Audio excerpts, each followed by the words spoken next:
नमस्कार, मेरा नाम है एमजे जीशान और मेरे साथ है जानी मानी एस्ट्रोलॉजर खुशी जी। घर में ऐसा सुनने में आया कोई सुसाइड कर लेता है, तो सुसाइड करने के बाद जो आत्मा होती है, तो क्या वो घर से निकल के परेशान करती है लोगों को, क्या उसी निवास स्थान पर ही रहती है, मतलब जहाँ पे उसने सुसाइड किया है, सपोज रूम में? जहाँ पे की बात नहीं, नॉर्मल सी बात जो है, मेरे घर के बाजू में जो है पुलिस वाला मेंबर था जी, तो उसने सडनली जो है सुसाइड कर लिया था। रीजन किसी को नहीं पता जी। उसको निकालने वाली भी मैं थी जी। अभी लोगों का कहना था कि मैंने उसको निकाला है तो कहीं ना कहीं वो मेरे पीछे पड़ेगा, क्योंकि बिना शादीशुदा का था। बट ऐसे मुझे तो कुछ हुआ नहीं, बट मैंने ना ही उसको कभी देखा है। महसूस मेरे परिवार को, सब लोगों को हुआ है कि वो वहां पे है, वो घूमता है, वो रहता है, हमें दिखा है, बहुत सारे लोगों को हुआ है। फिर एक आध टाइम, जैसे कि इसमें फील्ड में थी ही मैं, तो मैंने जस्ट ऐसे किया कि पूजा पाठ कर ली, घर पे कोई नहीं था, शांति से पूजा पाठ करने के बाद जो है मेरे हिसाब से जो है बुला लिया, पूछे उनको सारे सवाल के जवाब देती है, ऐसे मुक्ति हो जाती है। मतलब उनकी कहीं ना कहीं कुछ बातें रहती है जो वो चाहते हैं कि लोग हमसे पूछे, जाने, हम बताए, क्योंकि किसी को नहीं पता था ना कि वो क्यों मरा है, रीजन नहीं पता था कि क्यों मरा है, क्यों गया है। अभी जब मरा था तो उसकी कहीं ना कहीं कुछ इच्छाएं होगी, शादी नहीं हुई थी, कुछ इच्छाएं होगी, उसके भी बहुत सारे ड्रीम्स हो गए, सपने हो गए कि मैं भी घर बनाऊं, मेरी शादी हो जाए, मेरे बच्चे हो जाए, परिवार आगे बढ़े, मैं ये करूं, मैं वो करूं। इच्छाएं का खत्म नहीं होती, कभी नहीं होती। तो वो चीज चली है, तो वो चीजों से फिर सारी चीजें ज्यादा करके तो केस में ऐसी चीजें होती कि हम पूछते हैं और वो भी बताने के लिए तैयार होते हैं। अगर आप प्यार से पूछो ना तो वो सारी चीजें बताते भी है, ऐसी बात नहीं, वो तो तैयार होते हैं बताने के लिए। आत्माओं का मिजाज भी एक इंसानों की तरह होता है कि अगर आप उन्हें प्यार से डील करेंगे तो वो आपको बताने लग जाएंगे, और अगर आप कहीं ना कहीं आप उनसे टेढ़े चल रहे हो तो वो भी फिर आपको वैसी चीज है। ओके, जैसे कि जो हम बात कर रहे थे, जो क्लाइंट था जो घर से चीजें नहीं जा रही थी जी, तो हमने उनको बोला कि क्यों नहीं जा रहे हो, तो उन्होंने कहा कि हमारा यहाँ पे वास है, हम यहाँ पे तो कहाँ जा रहे हैं जी। तो हमने उनसे बोला कि आपको मुक्ति नहीं चाहिए तो काफी टाइम से चाहिए, जब काफी टाइम से अगर आपको मुक्ति चाहिए तो फिर क्यों नहीं जा रहे हो जी। तो फिर बोले कि हमको पीड़ा होगी, तो पीड़ा कैसे, तो हमें ये वो उनके दिमाग में जो चीजें थी, तो पीड़ाएं उनको हमने महसूस करा कि आपको कुछ पीड़ाएं नहीं होगी, आप सरेंडर कर दो। सबसे बड़ी चीज होती है सरेंडर करना। एक आत्मा को बोलो या फिर हमें बोल दो। ओके। जैसे कि आप काफी बहुत परेशान हो जी, आपके ऊपर लोन चल रहा है, बिजनेस अच्छा नहीं चल रहा है, वाइफ के साथ अनबन है, परेशानियां चल रही है, तो इसी टाइम पे ऐसे कहा जाता है कि सरेंडर कर देना चाहिए। सरेंडर मीन्स की जो भी है वो आप देख लो, जो भी होगा वो आपकी दुआ से, क्योंकि मैं तो जिंदा हूं ना, मरने के बारे में अगर सोच लिया तो खत्म जिंदगी है। अगर हम जी रहे हैं, जीना चाहते हैं और रास्ता निकालना चाहते हैं, तो अपने आप एक ना एक रास्ता धीरे धीरे करके खुलने लग जाता है, द्वार खुलने लग जाते हैं। तो सबसे बेस्ट ये होता है कि सरेंडर कर दो। प्रार्थना की जाती है कि इनको मुक्ति दी जाए। प्रार्थना जो होती है वो काफी टाइम तक की जाती है, मतलब 108 से बार से ज्यादा की जाती है प्रार्थना कि इनको मुक्ति दे दो, तब जाके चीजें होती है। वैसे बाकी के लोग भी करते तो अपना अपना रीजन है, मैं तो मुक्ति देने के बारे में ज्यादा सोचती हूँ। जो मुक्ति होती है वही एक सर्वश्रेष्ठ ऐसी चीज है जिसके लिए सब, मतलब आत्माएं भी चाहती है कि हमें भी मुक्ति मिले, और कहीं ना कहीं जब उनको मुक्ति नहीं मिल पाती है तो वो एक जरिया ढूंढती है कि जिसके जरिए वो बात कर सके। यस, तो वो जरिया आप बनती है। यस, वही बहुत बड़ी बात है। मुझे तो सुन के ऐसा लग रहा है कि आप कर कैसे लेती है, अकेली लेडी होकर ये करना पड़ता है। जी जी जी जी। और साथ में और एक बात हम आपसे ये जानना चाहेंगे कि आत्माएं कुछ अच्छी होती है, कुछ बुरी होती है, तो वो उन्हें पहचाना कैसे जाता है? क्योंकि हम तो, आपने जैसे कहा कि आत्माएं ज्यादातर बुरी होती है, मतलब सोल जो होता है वो अच्छी होती नहीं है। हाँ। जी, तो पर अच्छी भी तो होती होंगी कहीं ना कहीं, उसको कैसे खोज के निकालती है आप? अच्छी जो होती है ना वो सामने आके बात कर लेती खुद ब खुद। हाँ, जैसे कि एक बार ऐसे ही हुआ था कि मैंने मुंबई में गई थी, तो मैंने आपसे बात भी की थी। जी जी जी। तो मुंबई में जस्ट मॉल में टैरो रीडिंग करने के लिए जस्ट ऐसे एक लड़की आ गई थी। टैरो रीडिंग करते करके उसकी बॉडी जो है ना व्हाइट कलर का शैडो पकड़ लिया था। बॉडी को व्हाइट कलर का शैडो? बहुत ज्यादा। ओके। तो मैं देख के एकदम से चेंज हो गई, वो वही क्वेश्चंस बार बार पूछ रही। मैं उसको पूछ भी रही हूँ कि 3 महीने तू कहाँ गई थी? ओके। तो वो कह रही थी कि मैं समुद्र किनारे गई थी। समुद्र किनारे गई थी। ओके। मरने की इच्छा हुई थी? तो बोले हाँ। जंप लगाया था? हाँ। ओके फिर क्या हुआ पता नहीं, फिर क्या हुआ पता नहीं। ओके वो कह रही थी कि मुझे जानना है कि मेरा जो प्रेमी है वो क्या कर रहा है अभी। मैंने कहा तुमने उससे कांटेक्ट नहीं किया? मेरे पास नंबर नहीं है, मेरे पास फोन नहीं है। उसके पास हालांकि फोन था। ओके ओके उसके हाथ में फोन होकर वो कह रही है कि मेरे पास फोन नहीं है। फोन नहीं है, ओके कांटेक्ट नहीं है, फोन नहीं है, मैं उससे कैसे मिलूं? तो फिर जब मैंने उससे जब डील की बात की, फिर बात करने के बाद जब मैं उसको हीलिंग करने के लिए उसके सर के पास गई, वो वहां से गायब हो गई। वो लड़की वहां से गायब हो गई एकदम से, मतलब लड़की थी पर जो ओरा तो था ना, जो एकदम ओरा था व्हाइट कलर का, जो एकदम से शैडो shadow था, खत्म हाँ। हो गई। ओके हाँ, फिर वो जो है अपने फिर नॉर्मल वे से, जैसे वो बेटी भी थी ना, उसका पोर्शन जो था ना एकदम स्ट्रेट था, ओके एकदम स्ट्रेट था और नॉर्मली रोबोट जैसे बात करते सेम वैसे तरीके से बात कर रही थी। मतलब एक रट्टू तोता जैसे, बस रट्टू वो तोता, बोले हाँ, जा रही है, हाँ, जो कोई से बोला बोले जा रही है। और जब फिर वो जो चीजें ऐसी हुई कि साइड में जब जो चीज शैडो निकल गई, जी, शैडो निकलने के बाद वो अपने चंचल स्वभाव ने, क्योंकि जैसी थी वो उसका जो वैसी। लुक था जो हाँ। चंचल स्वभाव का ही था, नॉर्मल सा, जी, और बहुत ही नॉर्मल चंचल स्वभाव की थी। मतलब उसके हाथ भी स्टेबल नहीं रह पा रहे थे, अच्छा और वो 2 मिनट में चीजें उसकी खराब हो गई थी, पर फिर चीजें स्टेबल हो गई। ओके। ये चीज तो ये चीज मतलब उसके ऊपर किसी बुरी चीज का साया है, तो फिर उसके बाद मतलब अगर इसके बाद वो मेरे यहाँ से रीडिंग करने के बाद, जाने के बाद वो घर पे जाके जो है 9 दिन तक सोती रही। 9 दिन तक सोती रही। सोती आपसे कांटेक्ट किया उसने फिर? नहीं, कांटेक्ट नहीं, कुछ नहीं। जब आई 15 दिन के बाद, फिर उसने कहा पता नहीं उस दिन क्या हुआ, मुझे नहीं समझ में आया। आपके पास ही आई? हाँ, फिर से आई। तो उसने कहा कि मैं आई और मुझे नहीं समझ में आ रहा मैं क्या हो गया क्या नहीं, मैं घर पे कैसे गई मुझे कुछ भी पता नहीं है। ओके, कंप्लीटली वैनिश, सब कुछ भूल गई। हाँ, तो उस दिन क्या हुआ तो मुझसे पूछने के लिए आई थी कि उस दिन एक्चुअली एग्जैक्टली हुआ क्या था। अच्छा, आपने क्या पूछा, इंसिडेंट क्या कुछ हुआ? नहीं सब पता। कुछ भूल गई? भूल गई। Oh my God। सिर्फ इतना बोले कि मुझे होश 9 दिन के बाद आया, मैं घर पे कैसे पहुंची मुझे नहीं पता, और मैं घर पे जाके सोई कैसे नहीं पता। 9 दिन तक खाना तक नहीं कांटेक्ट खाया। कैसे किया उसने, मतलब कार्ड नंबर और? नहीं, आके जब रीडिंग स्टार्ट करने के लिए आई थी जी। उतना ही उसको याद था, स्टार्टिंग वाला। बाकी सब कुछ याद नहीं था। ओके। फिर वो रिटर्न आने के बाद मुझे उससे पूछा कि क्या हुआ क्या नहीं। फिर मैंने उसको कैमरा बताया कि तुम्हारे साथ ये चीजें हुई थी। वो सब कुछ रिकॉर्डेड था? रिकॉर्डेड। Oh my God. तो वो देखने के बाद तो सचमुच वो मतलब डर गई होंगी कि ये मेरे साथ क्या हो रहा है, क्या मुझे हुआ खुद को नहीं पता। क्या हुआ। तो मैंने कहा कि तुम जहाँ पे गई थी वहां पे एनर्जी वो ठीक नहीं थी, तुम किसी के मैयत पे गई थी, मैयत पे जाने के बाद वो समुद्र किनारे गई थी। ओके। तो उस जगह से वो एनर्जी तुम्हारे पास कनेक्ट वहां से ही हुई थी, कनेक्ट बट एक जरिया था कि तुम मेरे पास आई और चीजें निकल गई। ओके। हाँ। तो उसके बाद फिर वो अभी ठीक रिलैक्स है।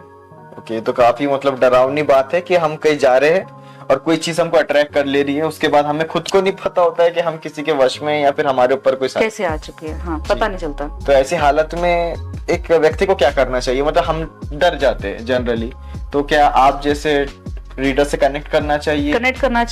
पूछना चाहिए। एग्जैक्टली मैंने कहा ना कि सही डायरेक्शन पे पूछना चाहिए। जी, सही डायरेक्शन में। नहीं तो फिर क्या होता है कि हम पूछ तो रहे हैं और हमें जवाब नहीं मिल रहा है। जी। नहीं तो ये तो हो गई लोगों की बात, जो आम लोग हैं, हमारे जैसे व्यक्ति जिनको इस चीज का नॉलेज नहीं है। पर तो हाँ, जो आप पूछ रहे हैं कि अगर ऐसी चीजें कुछ महसूस हो जाए, कुछ पता चल जाए, जी, तो इसके लिए बहुत ही आसान सा उपाय है, कुछ ज्यादा कुछ नहीं करना है जी। हनुमान मंदिर में जाके हनुमान की भक्ति करनी, उनके उल्टे पैर का तिलक डेली लगाना है जी। तो ये कितने दिन ऐसा करना होता है हमें? ये 1.25 महीना। 1.25 महीना। ओके। तो ये भक्ति में भी अगर हम दिल से कर रहे हैं हाँ। तभी होगा, अगर हम ऐसे दिखाने को कर रहे तो वो भी नहीं होगा। किसी कार्य के लिए। कभी आपको आत्माओं से, क्योंकि आपका आत्माओं से बहुत कनेक्शन है रोज का मिलना है, कई सारे हजारों लोगों को आपने देखा है, ठीक किया है, कभी आपको परेशानी हुई है आत्माओं से, मतलब लेकर किसी ने आपको परेशान करना चालू कर दिया बहुत? नहीं, परेशानी तो ऐसी होती है कि हाँ, कभी कभी अकेले में जब होता है तो ऐसा लगता है कि मैं क्या कर रही हूँ हाँ, कई बार आपने कहा कि आप कृष्ण जी को लेके रहते हैं अपने साथ में, मतलब मुझे करना क्या था और मैं क्या चीज कर रही हूँ, ऐसा फील होता है जी। एक अलग ही दुनिया में आप खुद को महसूस करती है कि मैं क्या कर रही हूँ, मुझे कुछ और करना है। हाँ, ऐसा भी लगता है कब खत्म होगा ओके। मतलब आत्मा सिर्फ आम आदमी पर नहीं, आप जैसे लोगों पर भी हावी होती है जिन्हें इस चीज का नॉलेज है और जो इसे ठीक करते हैं। ठीक करना अच्छी बात है, पर एक्चुअली कभी कभी डर तो हमें भी लगता है, मतलब मुझे भी कभी कभी डर लगता है। जब फेस करते तो ऐसा लगता है कि कहीं मेरी चीजें खराब ना हो जाए, या फिर मैं जिनको रिपेयर करने आई हो, या फिर कभी ऐसा होता है ना कि मेरे भी प्लैनेट्स हैं, मेरे भी नक्षत्र हैं, मेरे भी कुछ चीजें मुझे रिप्रेजेंट करती हैं। जी जी जी। अगर मैं अपने कम बोलते ना कि जहाँ पे मेरी नाजुक समय है, मेरा भी खराब टाइम आ सकता है, अगर उस टाइम पे सामने वाली एनर्जी मुझ पे हावी कर गई तो फिर कैसे करूंगी। वो एक डर रहता है, पर एक्चुअली ये होता है कि भगवान का नाम लो और काम करो, वहां से भी निकलो और भगवान को धन्यवाद करो। बस यही चीज होती है कि बस ये कहते हो कि बस आप ही हो, आप ही उनके भरोसे। और कभी मुझे ये काम करने के लिए जाना भी होता है, कभी भी कुछ लाइफ में डिफिकल्टी बहुत बार आती है, ऐसी बात नहीं है। ऐसे मैं कहूंगी कि मुझे हर दिन दिक्कत आती ही है जी। बट मैं जब एक ही काम करती हूँ, मंदिर जाती हूँ, हनुमान मंदिर, बस एक ही करती हूँ कि बस आप अभी मेरे साथ चलो। ओके, भगवान से कहती है आप? बस कुछ नहीं कहती, कुछ मांगती नहीं है, बस इतना कहती हूँ अभी मुझे लगता है कि मेरी जहाँ पे कुछ चीजें अड़ रही है और कहीं ना कहीं चीजें खराब भी हो सकती है, आप ही हो, चलो आपके भरोसे मेरी नहीं है, बस इसे पार लगा दो, मेरे साथ चलना है। जी जी। इन चीजों में जो है दिलचस्पी आपको कब से होने लगी? और सबसे मेन बात ये कि कब ये स्पिरिट रिमूवल वाली जो बात है, ये आप कितने, ये भी आप 6-7 सालों से कर रही है या अभी अभी आपने स्टार्ट किया? लगभग 4 साल हो चुके हैं, पर ये 3 साल से कुछ ज्यादा आ चुकी है स्पिरिट रिमूवल वाला जो है। यस चीज तो लोग आपके पास आते हैं, अपनी परेशानी बताते हैं कि हमें इन चीजों से परेशानी हो रही है, फिर आप उनका उस तरीके से इलाज करती है। दिलचस्पी कैसी हुई, मतलब इंटरेस्ट कैसी आया कि नहीं मुझे यही करना है? जैसे हमने आपसे पहले पूछा था तो आपने बताया था शॉर्ट में, थोड़ा सा और अगर बता सके कि भैया नहीं मुझे यही चीज करनी, क्योंकि ऑप्शन तो आपके सामने हजार थे। हजार फिर कैसे क्या आपने? ऑप्शन 1000 है, कर भी 1000 काम सकती है। मुझे तो मैंने कहा ना कि मैं टैरो रीडिंग क्लासेस सिखाने में इंटरेस्ट ज्यादा है जी, सिखाने में ज्यादा इंटरेस्ट है, मैं सिखाना ज्यादा रेफर करती हूँ। बट क्या होता है कि क्लाइंट ही ऐसे मिल जाते हैं तो मैंने एक बड़े पता नहीं बहुत ढूंढ के, पता नहीं मुझे ऐसा लगता है कि कोई ढूंढ के मेरे पास आता है। अच्छा अपनी परेशानी के लिए। मैंने कई साल पहले एक पिक्चर देखी थी, कृष्णा कॉटेज, तो वो बड़ी डरावनी पिक्चर थी उस समय की। ईशा कोप्पिकर ने एक्टिंग की थी, बड़ी प्यारी पिक्चर थी। उसमें एक भूतों को भगाने के लिए एक मैडम आती है। हाँ। और मैंने देखा है वो मैडम लास्ट सीन में काफी डरावना सीन था वो, तो उसमें पूरे वो सर्कल बनाती है एंड आफ्टर दैट वो जो एक क्राउन या वो एक लॉकेट रहता है उनके पास जो घूमता रहता है, वो हिप्नोटिज्म में इस्तेमाल होता है जी। वो फिल्म इंडस्ट्री में चीजें दिखाई जाती है, वो हिप्नोटिज्म में इस्तेमाल किया जाता है, सम्मोहन क्रिया में। उससे कुछ कोई लेना देना नहीं। मतलब हम ये बात को मान सकते हैं कि पिक्चरों में जो भी कुछ बता रहे हैं, भूत भगाने के तरीके या फिर आत्माओं से दूर होने के तरीके, ये सब टोटली सिर्फ दिखाने के डिफरेंट है। अगर वो एक्चुअली बात है कि अगर वो चीज नहीं दिखाई जाएंगी तो लोग देखेंगे। नॉर्मल आप सिर्फ नॉर्मल से 3-4 स्टोल रखो और काम कर रहे हो तो मजा नहीं आएगा। जी जी जी। होता है कि थोड़ा चीजें दिखनी चाहिए। और एक बात ये कि आप आत्माओं को दूर करती है, लोगों से बुरी चीजों को दूर रखती है, बहुत अच्छी बात है, हम सब उसमें आपके साथ हैं। बट सवाल ये है कि हम बहुत सारे लोग भी आपसे ये जानना चाहते हैं कि आप सोशल मीडिया से 3 सालों से दूर क्यों है? क्योंकि आपका सोशल मीडिया हैंडल काफी अच्छा है, काफी लोग आपको फॉलो करते हैं, बातचीत करते हैं, इंस्टाग्राम पे भी मैसेज करते हैं, तो दूरी बनाने का मतलब क्या रीजन? दूरी नहीं बनाई है, बन गई। दूरी बनाने का कुछ रीजन नहीं है, बन गई ऐसे बन गई कि तब ऐसा था कि मैं ग्लैमर्स में थी जी। ग्लैमर्स, हाँ, हमने सुना है मॉडलिंग एंड फैशन शो भी करते हैं, आपको देख के वैसे लगता है अवार्ड शो में भी ज्यादा थी। नहीं, वो तो सारी चीजें अपने आप ही मतलब अभी भी कहते हैं कि तुम इवेंट की जान हो, अभी भी कहते हैं, बट पता नहीं क्या जान हो, मुझे नहीं समझ में आता। मैं तो जाती हूँ तो गपशप नॉर्मली हमारी गपशप ही चलती है एस्ट्रोलॉजी के हिसाब से, यही गपशप जैसे कि हम यहाँ पे भी कर रहे हैं। तो हमारे तो गपशप ऐसी चलती है कि मतलब नॉर्मली अगर कहा जाए, मेरी सिस्टर का भी जो घर है, मेरी अभी जस्ट सिस्टर की भी मैरिज हो चुकी है, उनके यहाँ पे भी मैं गई तो मैं 3:30, हम गपशप करके 3:30 बजे सोए। 3:30 बजे रात में okay. क्या गपशप की होगी? यही बात है, घर वर की नहीं, यही एस्ट्रोलॉजी की बात है पूरी। तो यही है हमारा, तो मतलब गपशप यही चीज चलती है। दूरी बनाई नहीं, दूरी बन गई। दूरी इसलिए बनी क्योंकि शायद मेरे क्लाइंट को बहुत ज्यादा जरूरत थी मेरी जी। क्लाइंट के चक्कर में आज भी मेरा फेसबुक, इंस्टाग्राम, यूट्यूब चैनल जो है मेरे टीम मेंबर्स हैंडल्स करते हैं, इसलिए खुद की फोटो ऐसे क्लिक करूं वो वाला टाइम खत्म हो गया। अभी मेरी जो भी पोस्ट आती है तो सारे टीम मेंबर काम करते हैं। कभी कभी ऐसा होता है कि बहुत सारे काम करने के बाद भी फोटो वीडियोस हम नहीं निकाल पाते जी। काफी सारे जो चिप्स आप बता रहे पूछ रहे नहीं होता है। हाँ, कभी कभी मुझे भी ऐसा लगता है कि ना दिखाए वही बेटर है। कैमरे में चीजें ना कैद किए वो भी ठीक है, क्योंकि कहीं ना कहीं कुछ चीजें गुप्त भी रखनी ठीक जी, होती जी, है। तो इन सारी चीजों में वक्त ही नहीं मिल पाता कि हम अभी सोशल मीडिया पे ज्यादा टाइम स्पेंड करें। और अब जैसे अपने क्लाइंट से बात करिए तो काफी सारे क्लाइंट्स का ये भी क्वेश्चन है, वशीकरण जो होता है और ब्लैक मैजिक, काला जादू, क्या वशीकरण और काला जादू दोनों एक ही चीज है या दोनों अलग चीज के दो पहलू है? मतलब ये क्या है दोनों में अंतर?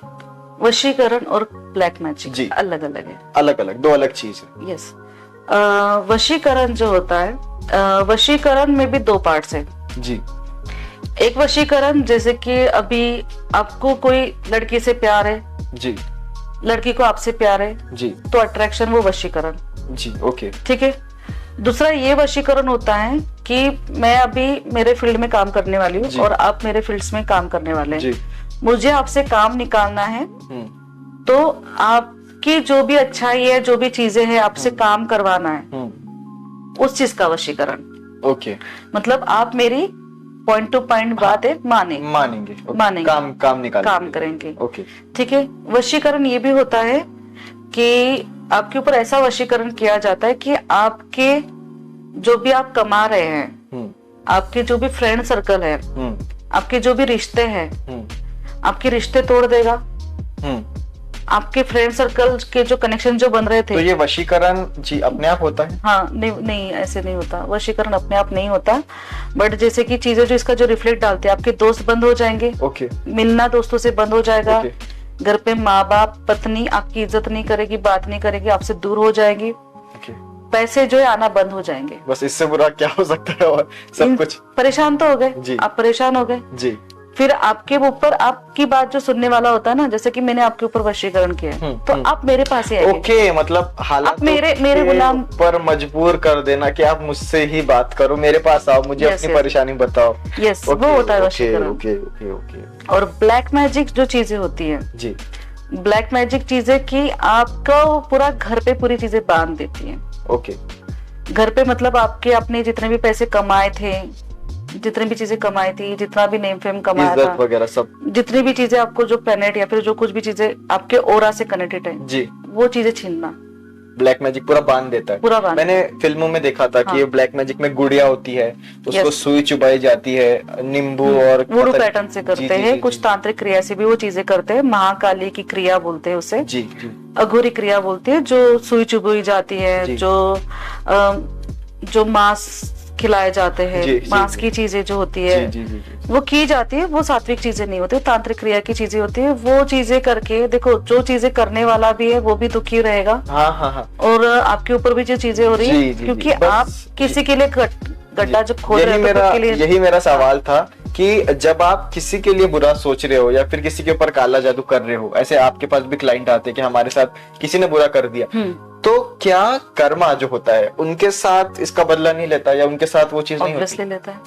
लेता है। जैसे कि आपने जो बता रहे हैं कि कर्मा तो बदला लेगा ही लेगा, पर वो हमारे कभी कभी मैंने कहा ना कि नक्षत्र प्लैनेट जो भारी पड़ते हैं, और कुछ समय हमारा ओरा कम हो गया, 70% ओरा कम हो गया। तो दूसरी बात आपकी ये चीज आती है, प्लैनेट भी आपको जो रिफ्लेक्ट डालते हैं, तो कभी कभी चंद्रमा के साथ राहु होने की वजह से हो जाता है, सूर्य के साथ भी राहु होने से होता है, या फिर शनि आ गया दोनों के इसमें कर्मा से, तो फिर भुगतान करो। तो ये जो वशीकरण है और काला जादू है, अब इसके फायदे तो कुछ है ही नहीं, पूरे सारे के सारे नुकसान है। नुकसान सामने वाले को है, सामने वाले को जिसने किया उसको ऊपर नुकसान नहीं है। अच्छा, नहीं है, उसको नहीं है, जिसने नहीं किया है, फिलहाल नहीं है। ओके, जैसे कि मैं एक एग्जांपल बताती हूँ कि एक औरत जो है ना अपने पति के ऊपर वशीकरण करती है जी, ठीक है, बट वशीकरण कर दे तो उसका पति उसकी बातें सुन रहा है, उसकी पति उसकी बातें मान रहा है। अगर उसने कहा कि आज मुझे मोबाइल चाहिए तो वो मोबाइल दे देगा जी। वैसे तो हर औरत वशीकरण करना चालू कर, हाँ, तो उसने कहा कि साड़ी चाहिए तो साड़ी दे देगा जी, वो हर चीज दे देगा जी। बट मैंने कहा ना, वशीकरण और ब्लैक मैजिक का चेहरा जो है ना दिखाई देता है। आज आप इतने अच्छे से गोरे दिख रहे हो, अच्छे से आपके चेहरे पे तेज है, आप काम कर रहे हो, सारी चीजें कर रहे हो, पर आपके चेहरे में डलनेस आ जाएंगी, नींद कम हो जाएंगी, परेशानियां बढ़ेगी, नॉनवेज की तरफ ज्यादा जाओगे, ड्रिंक ज्यादा करने लग जाओगे, तो रिफ्लेक्ट दिख रहा है। मतलब कहीं ना कहीं वो इंसान को चीजें खाते हुए सुकून जो होता है छीन जाता है, इंसान से पीस ऑफ माइंड वो छीन जाता है, और सब कुछ रहकर भी उसको ऐसा लगता है कि मेरे पास कुछ नहीं है, कुछ नहीं है। Okay, the moral of the story is कि अगर आपको अपने साथ आप अच्छा चाहते हो तो दूसरों के साथ भी आप अच्छा करो। अगर आप गलत करते हो तो कहीं ना कहीं आगे जाकर वो आपके साथ भी होगा और दिखेगा भी। और जो करता भी है, जो करने वाला भी है, तो उसका भी सेम वही रिजल्ट दिखेगा जी। चेहरे के ऊपर से रौनक चली जाएगी। और सेम चीजें, बीमारियां धीरे धीरे करके बीमारियां जो है खाते जाएंगे, और ऐसे खाते जाएंगी कि ऐसे लोग जो होते हैं ना, इनकी जब मृत्यु का जो टाइम आता है जी, ये मृत्यु इनकी ऐसे होती है कि मतलब बोलते ना कि बेड पे 6 महीने 9 महीने गिर जाना जी। और बोलते ना कि वो एक एक दिन राह देखते कि कब हमारा दम निकले, और कब दम निकले, वो नहीं निकलता। तो वो चीजें घटित है और वो चीजें होती हैं।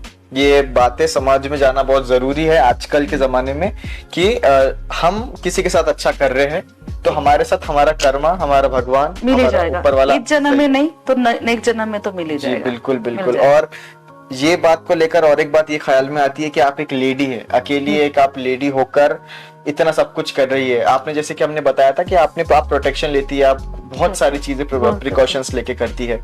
कोई एक चीज आपको ऐसी पता है कि जब आपने प्रोटेक्शन ली हो, सब कुछ किया हो, सब कुछ हर चीज, फिर भी आपको तकलीफ महसूस हो रही हो? कभी ऐसा इक्का दुक्का कुछ होता है, हमेशा होता है, ऐसी बात नहीं। प्रोटेक्शन करने के बाद जो है, प्रोटेक्शन करने के बाद भगवान का ऑरा जो होता है ना, बहुत हावी हो जाता है जी। मेरा वैसे भी मंगल ज्यादा एक्टिव है, मंगल का जो डिग्री जो है ना काफी ज्यादा हैवी है जी, तो एनर्जी काफी हाई होने की वजह से ये चीजें जो है ना ऊपर ज्यादा इफेक्ट नहीं करती। पर कैसे बोलते हैं ना कि जब ये एनर्जी आती है तो बहुत बड़ी हाई लेवल की एनर्जी होती है। जैसे परमात्मा की, जैसे हम कहते हैं ना, मंदिर में जब जाते हैं तो 10 मिनट ही जाके आप आ जाइए। दिन भर अगर जो एनर्जी में बैठ रहा है तो इसकी एनर्जी डाउन हो जाती है। तो काफी ज्यादा जो बोलते हैं ना कि 10% से भी ज्यादा एनर्जी होती है। तो वैसे इनकी भी एनर्जी होती है, उनके साथ हमारी उतनी एनर्जी तब तक काम कर लेती है। फिर उसके आने के बाद 8 डेज जो है ना, मुझे बॉडी जो है ना मेरी खुद की शरीर रेस्ट मांगती है। वही हाँ, मांगती है। तो आराम करो शरीर को। तो ये होता है कि काम जो था वो कर लिया, और काफी ऐसा लगता है कि मतलब उस टाइम पे ऐसा लगता है जब काम करते समय कि मैं बहुत ज्यादा, मतलब 50-100 किलो जो जिम में जाने वाली एनर्जी होती है जी, वो दिखती है। फिर उसके आने के बाद थकावट महसूस होने लगती है। कहीं ना कहीं आपको भी ये लगता है कि नहीं, मैंने भी कुछ किसी का बोझा उतारा है, और आपको भी थकान महसूस होती है। तो फाइनली मतलब खुशी जी जो है, लोगों के जिंदगी में खुशियां फैलाते कहीं ना कहीं खुद पर भी थोड़ा बहुत बोझ लेती है, लेकिन उससे निपट के आगे कैसे बढ़ना ये आपको बखूबी आता है। और हमेशा आप वो कर ही रही है इतने सालों से। अभी तो बस मात्र 6 साल हुए। हम सब जितने भी सारे व्यूवर्स है और जितने सारे लोग हैं, आपके क्लाइंट्स हैं, हमारी तो ये प्रार्थना है, दुआ है कि आप हमेशा आने वाले सालों में ऐसे ही लोगों की सेवा करते रहिए और ऐसे ही हमेशा हंसी से मुस्कुराते रहिए। जी, बहुत बहुत शुक्रिया। नमस्कार।